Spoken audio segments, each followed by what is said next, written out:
sweldo na.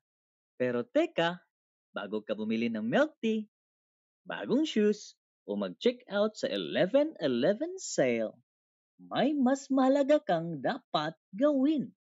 Welcome sa Wealthy Mindset, ang channel na nagtuturo kung paano maging wais sa pera.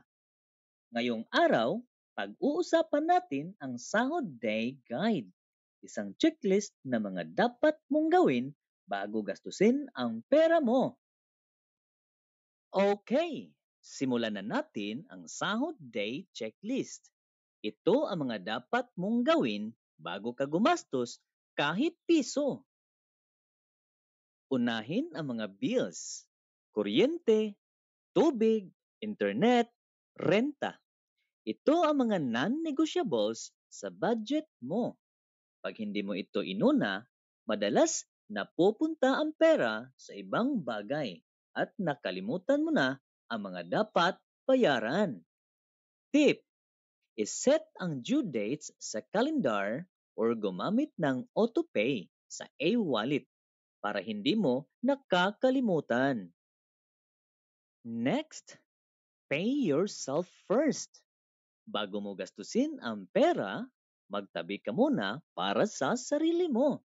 Kahit maliit, 10% to 20% ng sweldo mo, ilagay mo agad sa savings o investment. Ang sikreto, out of sight, out of mind. Kapag nahiwalay na sa main account mo, di mo na basta magagalaw. Pagkatapos mong magtabi, saka ka mag-budget.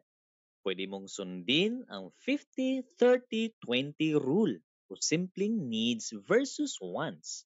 Ang mahalaga, alam mo kung magkano lang talaga ang pwede mong gastusin. Tip: gamitin ang envelope system of budgeting app para mas madaling subaybayan. Ang next step, magtabi para sa daily expenses mo for the next 2 weeks. Halimbawa, kung twice a month ang sahod mo, hatiin mo agad ang budget para hindi ka kapos sa kalagitnaan ng buwan. Of course, reward yourself.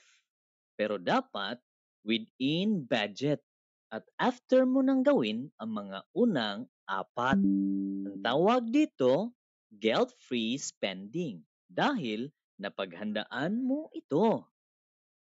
Ngayon, bakit importante ang checklist na to? Kasi karamihan ng Pinoy ay may sweldo to sweldo mentality.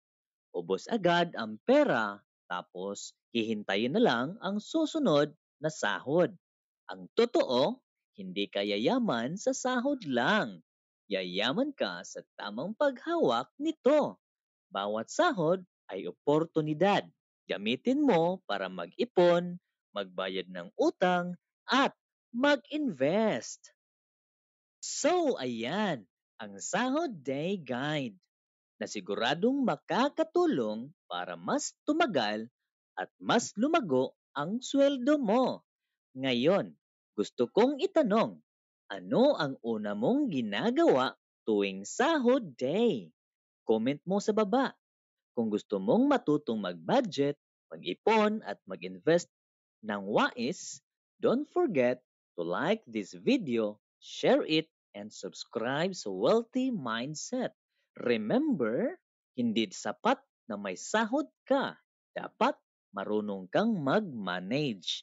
See you sa next payday. Mas handa na, mas wais na.